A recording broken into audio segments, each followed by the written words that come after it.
नमस्कार दोस्तों, Byju's government exam prep channel में आप सभी का स्वागत है।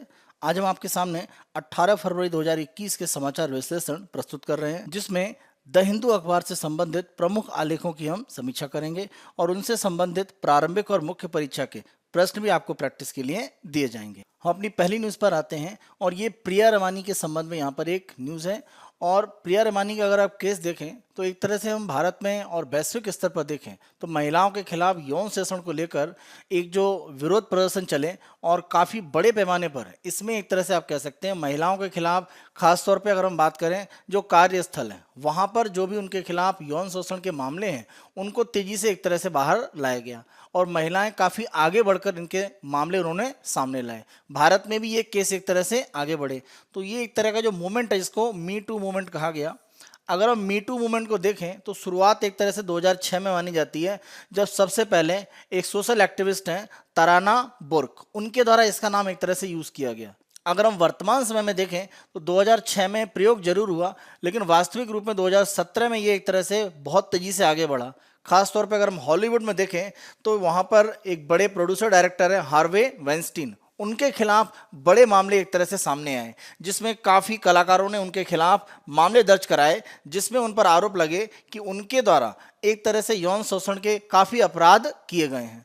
भारत में भी देखें तो ये मामले एक तरह से सामने आए और इसी कड़ी में हम देखें तो एमजे अकबर एक प्रसिद्ध पत्रकार हैं, उनके ऊपर भी आरोप लगे। एमजे अकबर के खिलाफ प्रिया रमानी के द्वारा भी एक तरह से यौन शोषण के आरोप लगाए गए लेकिन उन्होंने इसे ट्वीट के माध्यम से एक तरह से जनता के सामने लाया और इसी को एक तरह से एमजे अकबर ने माना कि उनकी एक तरह से मानहानि की गई है और यहाँ पर उन्होंने प्रिया रमानी का जो केस था उसके ऊपर आपराधिक मानहानि का एक मुकदमा दायर किया जिसमें दिल्ली की एक अदालत का अब फैसला आया है। तो इसी फैसले के संबंध में हम यहाँ पर चर्चा करें तो दिल्ली की अदालत का मानना यह है कि जो भी ट्वीट है वो आपराधिक मानहानि की स्थिति में नहीं जाता है, क्योंकि अगर इस तरह के यौन शोषण के आरोप कोई लगा रहा है तो ट्वीट के माध्यम से भी बता सकता है। दिल्ली की अदालत का ये जो निर्णय आया है प्रिया रमानी के केस में, इसके प्रमुख बिंदु देखें तो पहला बिंदु ये कहता है कि महिला को अपनी पसंद के किसी भी मंच पर और दशकों के बाद भी अपनी शिकायत रखने का अधिकार है। यानी ऐसा नहीं है कि केवल पुलिस के पास ही जाकर वो अपनी शिकायत कह सकती है, किसी भी मंच से वो अपनी शिकायत को बता सकती हैं और अगर अपराध आज हुआ है तो वो लंबे समय के बाद भी उस अपराध के बारे में जानकारी दे सकती है, क्योंकि यहाँ पर प्रिया रमानी का जो केस है वो काफ़ी पुराना है लेकिन उन्होंने जानकारी अभी दी है तो इसको एक तरह से अदालत ने सही माना है। दूसरा बिंदु देखें तो कोर्ट ने प्रिया रमानी का जो दृष्टिकोण है उसको स्वीकार किया है, क्योंकि प्रिया रमानी का ये कहना है कि उन्होंने अगर ट्विटर के माध्यम से जो भी आरोप लगाए एमजे अकबर पर तो उसका उद्देश्य क्या था, सार्वजनिक हित और जनता की भलाई। तो उनका कहना यह था कि जो यौन शोषण उनके खिलाफ हुआ है अन्य महिलाएं या कर्मचारी जो एमजे अकबर के साथ काम करेंगी भविष्य में वो उससे प्रताड़ित ना हो या उनसे एक तरह से उनका बचाव किया जा सके। तो कहीं ना कहीं सार्वजनिक हित और जो जनता की भलाई है इस कारण से प्रिया रमानी ने एक तरह से ट्विटर के माध्यम से अपनी बात कही, इसको अदालत ने स्वीकार किया है। एक तीसरा अगर हम देखें तो समाज में किसी का सम्मान, ये एक तरह से आप बिंदु नहीं बता सकते हैं कि आप उसके खिलाफ शिकायत नहीं करें। मान लीजिए कोई बहुत अच्छी रेपुटेशन का व्यक्ति है, मान लीजिए कोई बड़ा राजनेता है, बड़ा मान लीजिए कोई पत्रकार है या बड़ा कोई क्रिकेटर है, तो अगर उसकी समाज में स्थिति बहुत उच्च है, बहुत सम्मानजनक है, तो ऐसा नहीं है कि उसके खिलाफ किसी भी तरह के अगर आपराधिक बात है तो वो नहीं कही जा सकती है। तो किसी का सम्मान ये एक कारण नहीं हो सकता है कि आप उसके खिलाफ शिकायत नहीं करेंगे, क्योंकि यही एक बिंदु था जिसको आधार बनाकर एमजे अकबर ने प्रिया रमानी के खिलाफ आपराधिक मानहानि का मामला दायर किया था। इस आदेश में एक अन्य बिंदु जो सामने आया है कि किसी महिला का जो जीवन और प्रतिष्ठा का जो अधिकार है उसकी कीमत पर किसी व्यक्ति के प्रतिष्ठा के अधिकार की रक्षा नहीं की जा सकती है। तो किसी महिला के जीवन और जो प्रतिष्ठा है वो ज़्यादा महत्वपूर्ण है बजाय इसके कि किसी व्यक्ति की केवल प्रतिष्ठा या सम्मान की बात करें। तो ये संवैधानिक गारंटी है जो महिला पुरुष सभी को एक तरह से उपलब्ध है। तो ये यहाँ पर एक तरह से कोर्ट के द्वारा स्वीकार किया गया है। कोर्ट के द्वारा यहाँ स्वीकार किया गया है कि प्रारंभिक अवस्था में अगर किसी महिला के द्वारा यौन शोषण के बारे में शिकायत नहीं की जाती है तो माना यह जाता है कि सामाजिक स्थिति, दुर्व्यवहार करने वाले की जो शक्तिशाली स्थिति है उसकी बात करें या यौन उत्पीड़न से जो सामाजिक अपमान है इससे बचने के लिए कभी कभी जो पीड़िता है उसके द्वारा शिकायत दर्ज नहीं कराई जाती है। तो यहाँ पर जो बात की गई कि दशकों के बाद एमजे अकबर के खिलाफ प्रिया रमानी ने ये केस क्यों किया या उन्होंने ये बात क्यों बताई, तो इसके लिए कोर्ट के द्वारा इन कारणों को एक तरह से स्वीकार किया गया है। एमजे अकबर ने यहाँ पर यह भी एक बात कही कि प्रिया रमानी के जो ट्वीट है वो उनका चरित्र हनन करते हैं। तो कोर्ट ने कहा है कि जो भी यौन शोषण से पीड़िता है और जो व्यक्ति एक तरह से यौन उत्पीड़न करता है या अपराधी है, उसके चरित्र पर अगर उस पीड़िता के द्वारा हमला किया जाता है तो ये एक तरह से गलत नहीं है, क्योंकि जो पीड़िता है वो एक मानसिक आघात से गुजर रही होती है। तो आत्मरक्षा के लिए अगर इस तरह की प्रतिक्रिया उसके द्वारा की जाती है या किसी व्यक्ति के बारे में कोई ऐसा अपमानजनक बात कही जाती है तो वो गलत नहीं है। अदालत ने मीटू आंदोलन को एक तरह से स्वीकार किया है और माना है कि यौन उत्पीड़न से जो भी एक तरह से प्रताड़ित महिलाएं, उनके द्वारा अपनी बात को बताने या अपनी शिकायत को दर्ज कराने के लिए मीटू आंदोलन ने एक तरह से मंच प्रदान किया। तो इसको हम गलत रूप में एक तरह से नहीं ले सकते हैं। हमारी इसी चर्चा के आधार पर आप मुख्य परीक्षा का एक प्रश्न लिखने की प्रैक्टिस कीजिएगा। महिलाओं को यौन शोषण से कानूनी संरक्षण देने में महिलाओं की स्वयं की भूमिका सबसे अधिक है। उपरोक्त कथन की यौन शोषण को रोकने में इसकी उपयोगिता के आधार पर समीक्षा करें। तो देखिए, जब तक महिलाएं स्वयं सामने नहीं आएंगी, अपनी शिकायतें दर्ज नहीं कराएंगी, वो चाहे ट्विटर का माध्यम हो या मीटू आंदोलन का एक तरीका हो, कोई भी रूप हो सकता है, अगर उनकी शिकायतें सामने आएंगी तो उस पर कार्रवाई अवश्य होगी। व्यक्ति चाहे कितना भी शक्तिशाली हो, वो चाहे राजनीतिक रूप से हो या अन्य किसी क्षेत्र में मजबूत व्यक्ति हो, तो उसके खिलाफ भी एक तरह से कानूनी प्रक्रिया शुरू की जा सकती है। लेकिन इसके लिए महिलाओं को आगे आने की आवश्यकता है। तो इसमें यहाँ पर अब मीटू आंदोलन के बारे में बता सकते हैं। इसी के साथ साथ भारत में और पश्चिमी देशों में जो मीटू में हुआ उसके बारे में कुछ पॉइंट्स बताकर, भारत में खासतौर पर प्रिया रमानी का जो केस है उसको एग्जाम्पल के रूप में आप बता सकते हैं कि अगर किसी के खिलाफ आप पुराने किसी यौन शोषण के मामले में शिकायत दर्ज कराते हैं तो इसको लेकर आपके ऊपर आपराधिक मानहानि नहीं हो सकती है, जैसा इस निर्णय के द्वारा एक तरह से सिद्ध हुआ है। तो इस रूप में अपने आंसर को लिखने का प्रयास कीजिएगा। एक दूसरी न्यूज देखते हैं और यहाँ पर श्रीलंका में एक तरह से जो संकट की स्थिति दिख रही है उसको लेकर। श्रीलंका की आबादी में 74.9% सिंघली हैं और 11.2% ये श्रीलंकाई तमिल हैं। और ये तमिल अगर देखें तो भारत में तमिलनाडु के क्षेत्र से प्रमुख रूप से यहाँ पर पहुँचे हैं।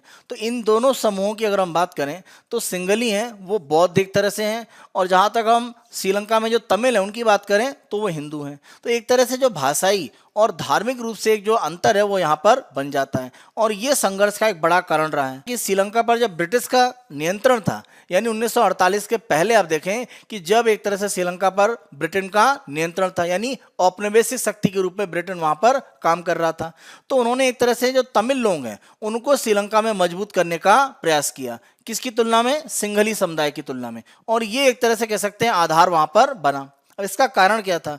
तो कारण ये था कि भारत के अलावा अगर हम देखें और श्रीलंका के अलावा भी देखें तो दक्षिण अफ्रीका, सिंगापुर, ये ऐसे इलाके हैं जहां पर ब्रिटिश कॉलोनी थी, यानी ब्रिटिश उपनिवेश थे, और यहां पर भी तमिल समुदाय काफी मजबूत थे, भारत में भी दक्षिण अफ्रीका और सिंगापुर।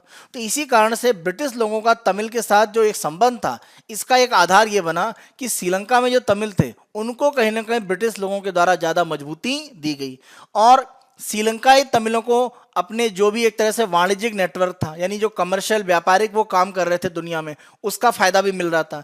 तो ये सारे एक तरह से मिलकर जो श्रीलंका में तमिल है उनको मजबूत कर रहे थे ब्रिटिश समय में। ब्रिटिश सरकार ने भी तमिल क्षेत्रों में एक तरह से विकास ज्यादा किए, जैसे अंग्रेजी भाषा के जो भी स्कूल थे वो ज्यादातर तमिल क्षेत्रों में खोले गए। तमिल लोगों को उनके सिंघली समकक्षों की तुलना में अधिक नागरिक सेवा और पेशेवर अधिकार मिले, यानी काम करने के सरकारी या व्यापारिक रूप में तमिल लोगों को ज्यादा अधिकार मिले ब्रिटिश समय में। तो ये तमिल और सिंघली के बीच में एक तरह से जो अंतर है उसको धीरे धीरे बढ़ा रहा था। और आगे चलकर अगर हम देखें तो ये जो अंतर ब्रिटिश समय में मजबूत हो रहा था, इसी कारण से तमिल के लिए पक्षपात की नीति जो ब्रिटिश समय में दिख रही थी, इसने सिंघली लोगों को अपने अधिकारों को लेकर सशक्त होने के लिए एक तरह से मजबूर किया। और ये स्थितियां 1948 के बाद मजबूत हुई।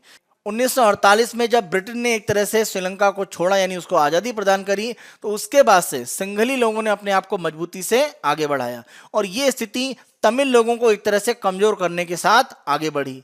इसी में अगर हम देखें तो सिंगल ओनली एक्ट 1956 लाया गया, और इसके द्वारा सिंहली को श्रीलंका की एकमात्र आधिकारिक भाषा बना दिया गया।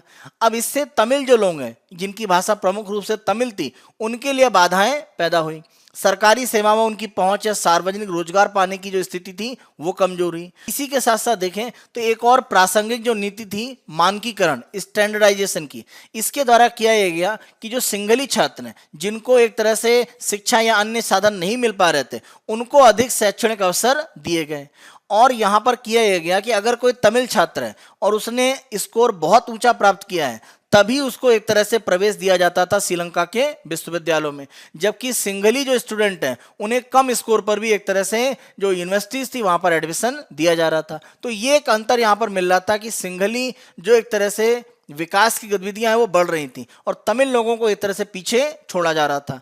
और पूरे श्रीलंका में अगर हम देखें तो पूरे श्रीलंका का जो क्षेत्र है, अगर हम ये श्रीलंका का पूरा इलाका ले लें तो श्रीलंका में जो दक्षिणी, पश्चिमी और मध्य श्रीलंका का पार्ट है, यानी हम दक्षिणी भाग ले लें, पश्चिमी और मध्य, तो ये जो क्षेत्र है ये एक तरह से सिंहली क्षेत्र है।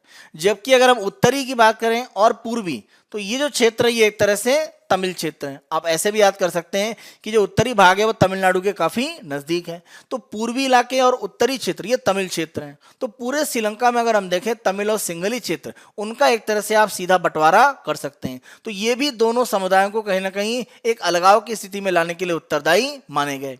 और इसमें सबसे कह सकते हैं फ्लैश पॉइंट है वो जुलाई 1983 में कोलंबो में तमिलों को निशाना बनाते हुए दंगे की एक बड़ी घटना हुई। और इसी का रिजल्ट था कि आगे चलकर श्रीलंका में तमिल और सिंहलियों के बीच में एक तरह से आप कह सकते हैं गृहयुद्ध जैसी स्थिति, सिविल वॉर जैसी स्थिति उत्पन्न हुई। और इसको आगे बढ़ाने का काम किया LTTE, liberation tigers of Tamil Eelam. तो उन्होंने एक तरह से ईलम यानी तमिल एक नए होमलैंड की बात करी। श्रीलंका से अलग होकर तमिल लोगों के द्वारा एक नए राज्य की बात की गई, नए देश की बात की गई, जिसको लिट्टे और उनके नेता वी प्रभाकरन ने बहुत आगे बढ़ाया। और उनके द्वारा जो आतंकवादी गतिविधियों के माध्यम से प्रयास किए गए वो विश्व में आतंकवाद की सबसे खतरनाक घटनाएं मानी जाती हैं। इसमें अगर हम देखें तो हमारे पूर्व प्रधानमंत्री राजीव गांधी, श्रीलंका के अगर हम देखें राष्ट्रपति रण सिंह प्रेमदासा, इन सब की हत्याएं लिट्टे के द्वारा ही प्रायोजित की गई। तो इस तरह की घटनाओं के माध्यम से लिट्टे ने कहीं ना कहीं अपने आप को आगे बढ़ाने का एक तरह से काम किया। 1983 से लेकर 2009 के बीच में ये जो पूरी समस्याएं रहीं, तो मई 2009 के पार्ट पर हम देखें तो लिट्टे का सफाया हुआ और अंतिम रूप से वी प्रभाकरन जो इसके नेता थे उनका भी एक तरह से यहाँ पर हत्या की गई। और माना यह जाता है कि यहाँ पर श्रीलंका की जो सेना है उसके द्वारा तमिल लोगों के खिलाफ काफी बड़े पैमाने पर एक तरह से मानवाधिकार का हनन किया गया। अगर संयुक्त राष्ट्र संघ की रिपोर्ट हम देखें तो माना जाता है कि जो लास्ट के 2-3 महीने का युद्ध का हिस्सा था, यानी एक तरह से अगर हम देखें मार्च अप्रैल मई 2009, तो माना जाता है कि 35 से 40 हजार या उससे अधिक संख्या में जो तमिल लोग हैं उनकी एक तरह से यहाँ पर मृत्यु हुई। तो ये काफी विवादित रहा। तो इसको लेकर एक तरह से अंतर्राष्ट्रीय स्तर पर जो आलोचना हुई, तो इसी कारण से श्रीलंका के द्वारा खुद एक तरह से प्रस्ताव लाया गया संयुक्त राष्ट्र संघ की जो मानवाधिकार परिषद है, और वहां पर अक्टूबर 2015 में एक प्रस्ताव लाया गया जिसको संकल्प 30/1 कहा जाता है। तो इसके माध्यम से यह सुनिश्चित किया गया कि श्रीलंका में सुलह, जवाबदेही और मानवाधिकारों को जो बढ़ावा देने की प्रक्रिया है वो एक तरह से आगे बढ़ेगी। तो इसको लेकर श्रीलंका सरकार ने स्वयं ये प्रस्ताव किया था। आप ध्यान रखें कि 2015 के पार्ट पर ही श्रीलंका में सत्ता परिवर्तन हुआ था, क्योंकि 2005 से अगर हम यहाँ पर 2015 की बात करें तो ये 10 साल का जो शासन था ये था महिंदा राजपक्षे का राष्ट्रपति के रूप में। तो इसके बाद एक तरह से मैत्रीपाल सिरिसेना सत्ता में आए, लेकिन 2019 में हम देखें तो सत्ता में परिवर्तन दोबारा हो गया। 2017 और 2019 में संयुक्त राष्ट्र मानवाधिकार परिषद के 2 प्रस्ताव लाए गए कि जो भी एक तरह से प्रतिबद्धताएं हैं, खासतौर पे मानवाधिकार संरक्षण को बढ़ावा देना, जो भी एक तरह से तमिल और सिंहलियों के बीच में जो सुलह की स्थिति है उसको मजबूत करना, तमिल लोगों का जो भी वहां पर एक तरह से चाहे रोजगार की बात करें या आवास की बात करें जो नुकसान है उसको धीरे धीरे वहां पर निर्मित करना, जिसमें भारत के द्वारा भी सक्रिय रूप से सहयोग दिया गया। तो जो एक तरह से आप कह सकते हैं कि तमिल अधिकारों को लेकर जो श्रीलंका सरकार के वादे थे वो अक्टूबर 2015 का जो ये संकल्प था 30/1 उसके आधार पर थे। आगे चलकर 2019 में सत्ता परिवर्तन हुआ और दोबारा राजपक्षे बंधु यानी गोताबाया राजपक्षे राष्ट्रपति और महिंदा राजपक्षे जो उनके भाई हैं वो प्रधानमंत्री।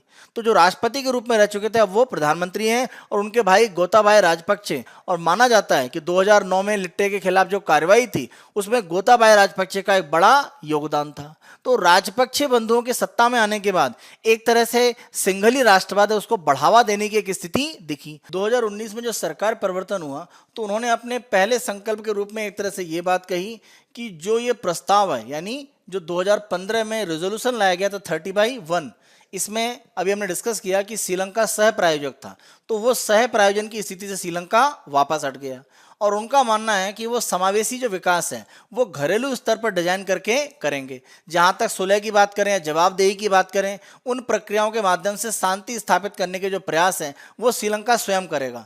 किसी भी तरह का अंतर्राष्ट्रीय जो हस्तक्षेप एक तरह से हो सकता है वो यहाँ पर नहीं होगा। 2015 के प्रस्ताव में आप ध्यान रखें कि जो भी युद्ध अपराध के मामले माने जाते हैं कि श्रीलंका की सेना के खिलाफ जो आरोप थे उनकी जांच करने के लिए विदेशी न्यायाधीश और अभियोजन पक्ष में एक तरह से बाहर के वकील वो भी शामिल हो सकते हैं, तो उनके द्वारा एक तरह से स्वतंत्र रूप से जांच करने की व्यवस्था थी।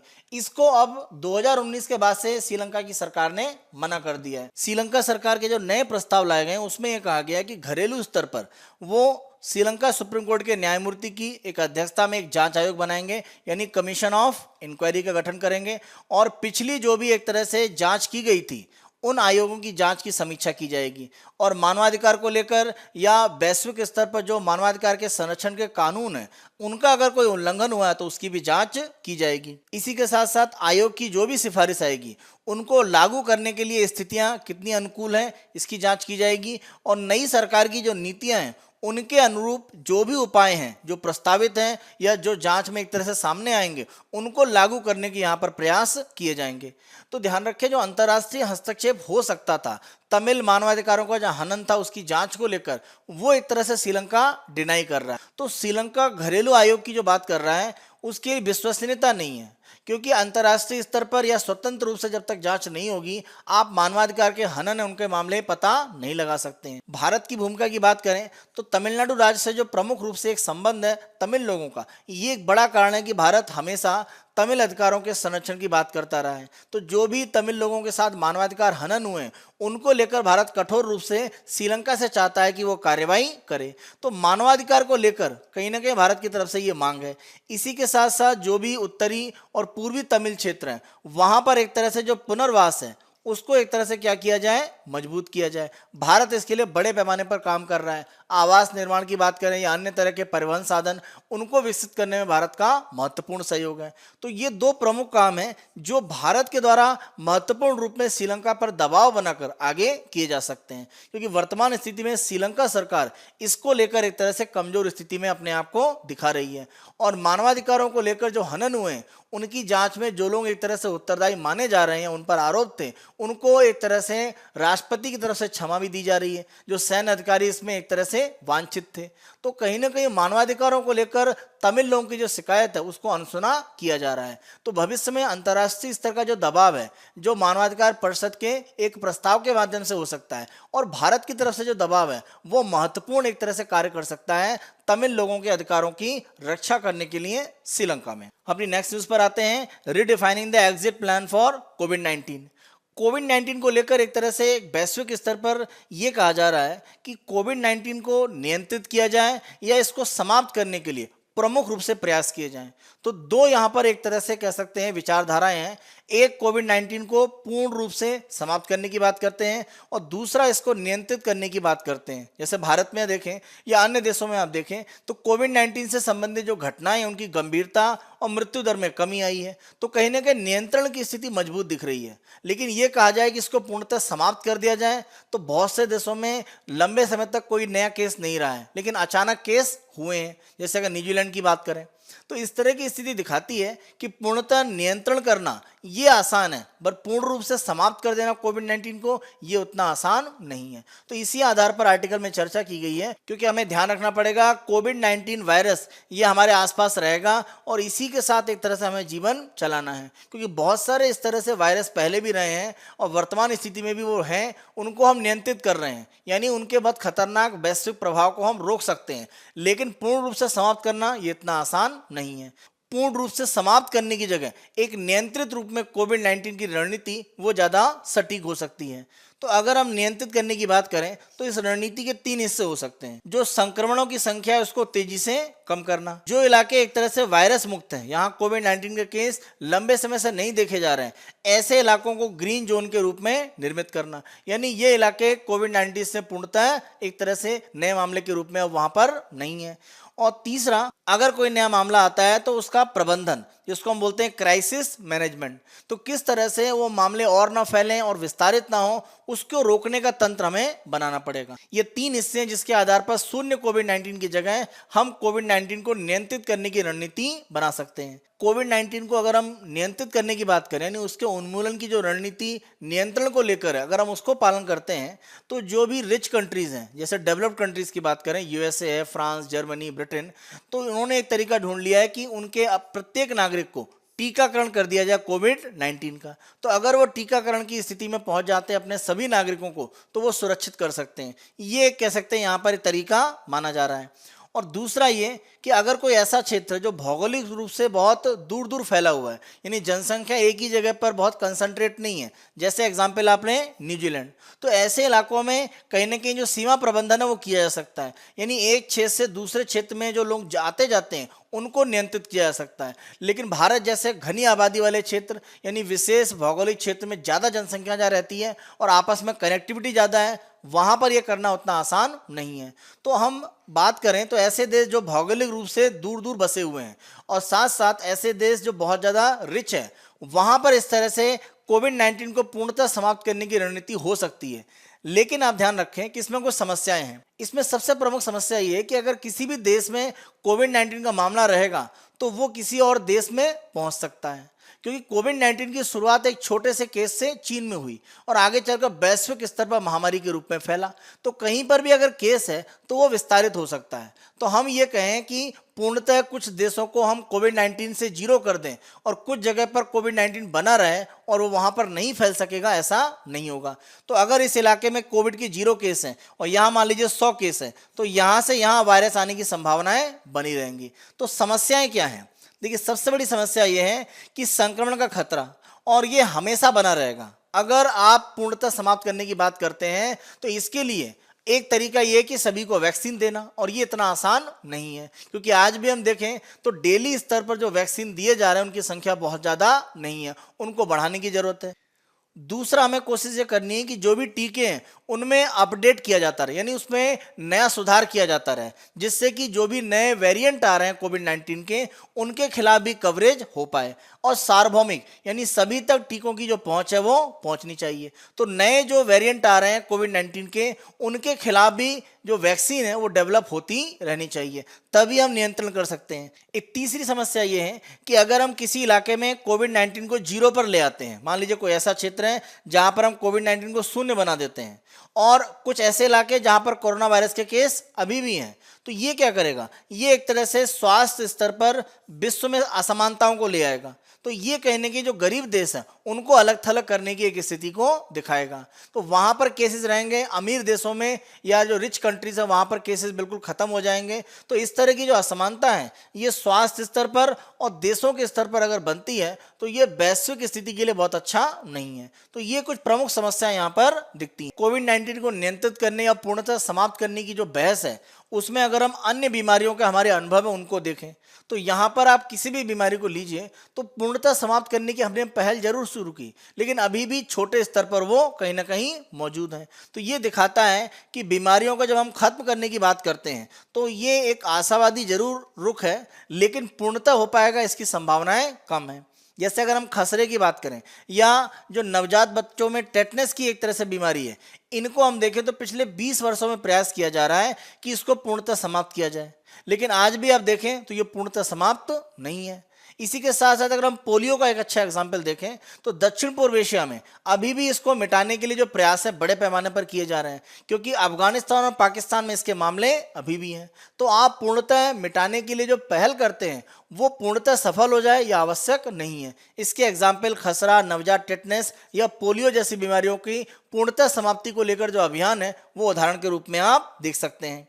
जहां तक हम माताओं की बात करें और नवजात बच्चों में टेटनस की बात करें तो यहां पर 80% से 100% मामलों में मृत्यु दर होती है। और 2018 में आप देखें 25,000 नवजात बच्चे हैं उनकी मृत्यु हुई है, कि दिखाता है कि टेटनस जैसी बीमारी जो वैक्सीन से आसानी से रोकी जा सकती है वहां पर भी हम पूर्णतः सफल नहीं हो पा रहे हैं। तो हमें एक तरह देखना पड़ेगा कि बीमारी का पूर्णतः समाप्त करना ये लक्ष्य न होकर उसको नियंत्रित करना बड़े पैमाने पर, ये हमारा लक्ष्य होना चाहिए।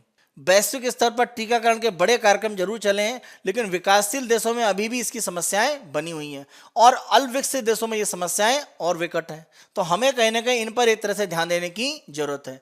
तो हमारी रणनीति क्या होनी चाहिए?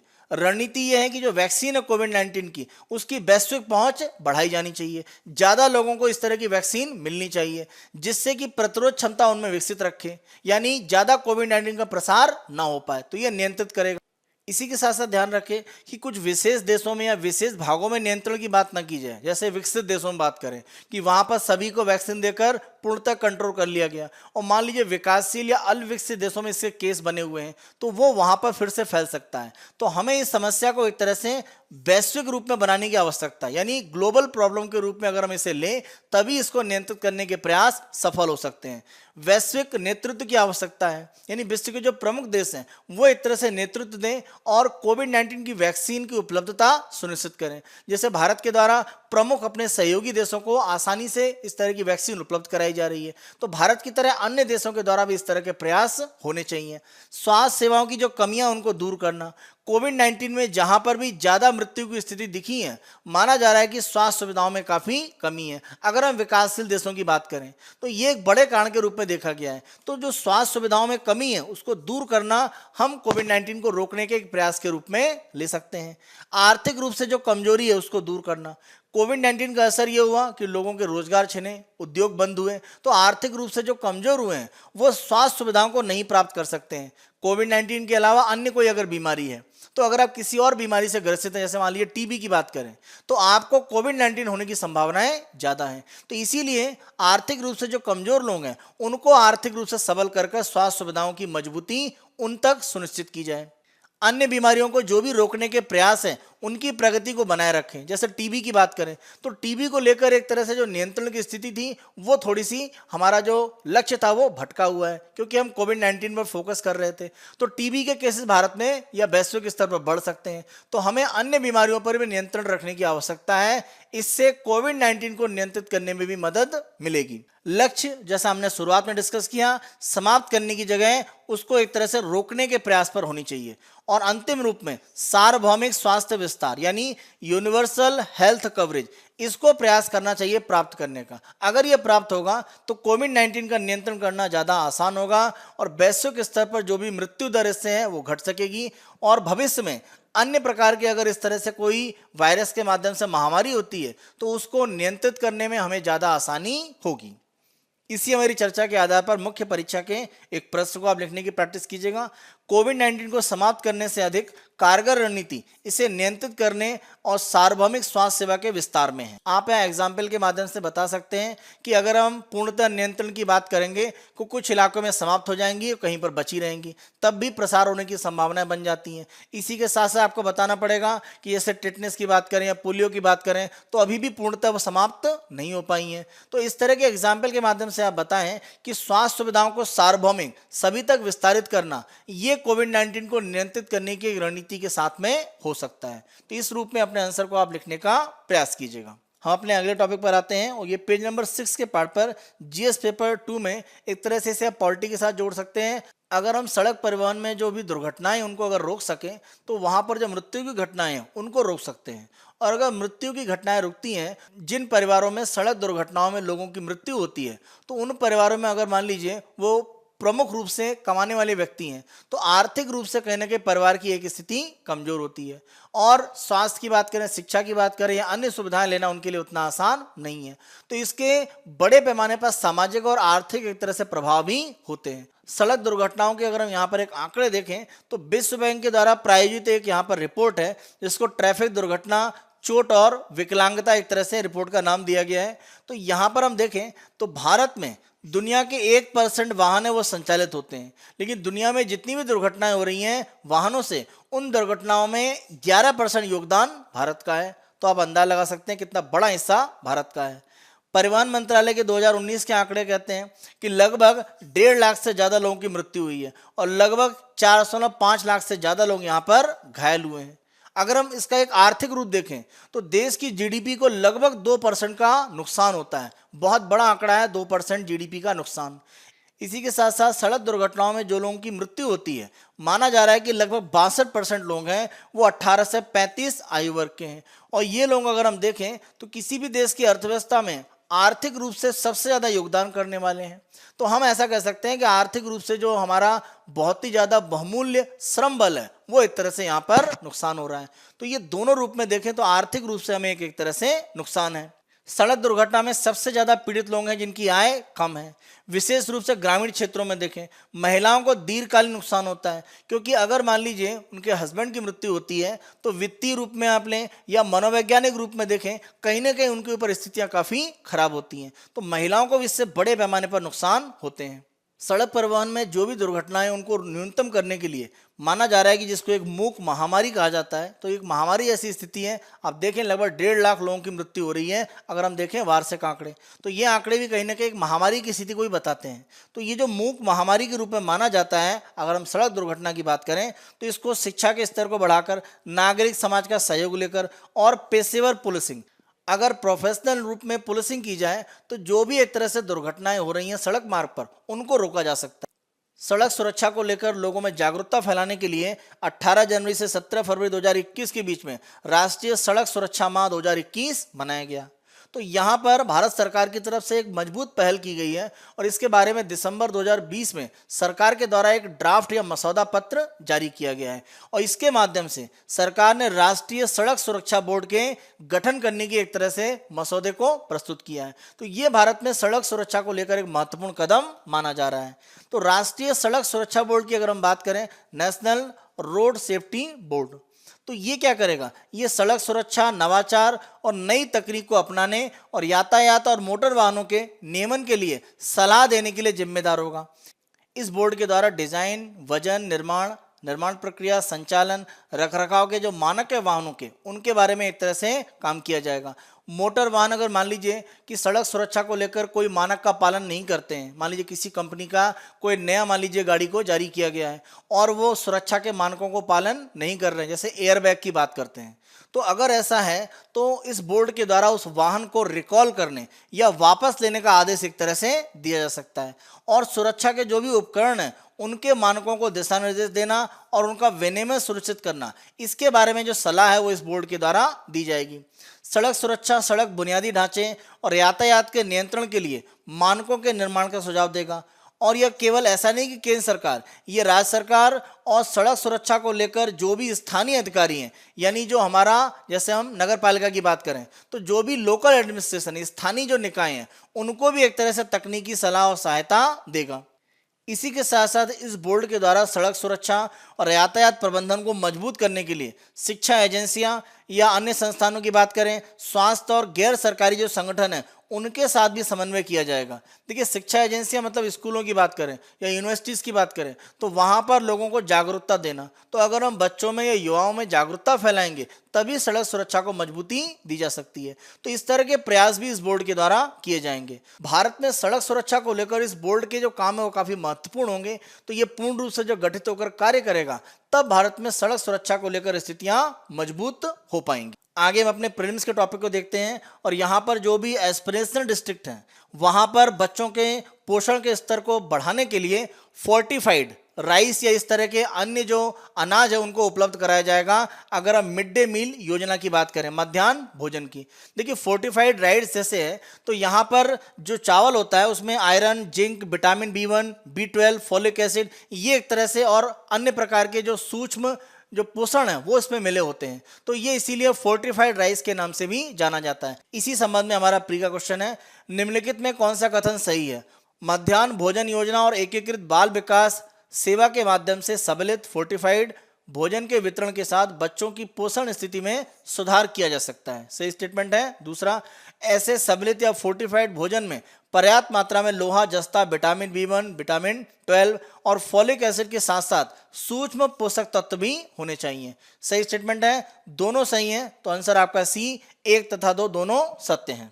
दूसरी न्यूज देखते हैं। तो ये तमिलनाडु में एक तरह से आरक्षण की स्थिति देखें तो तमिलनाडु में जो भी एक तरह से आरक्षण दिया जाता है वो 69% है, और इसको लेकर एक तरह से एक केस यहाँ पर फाइल किया गया है।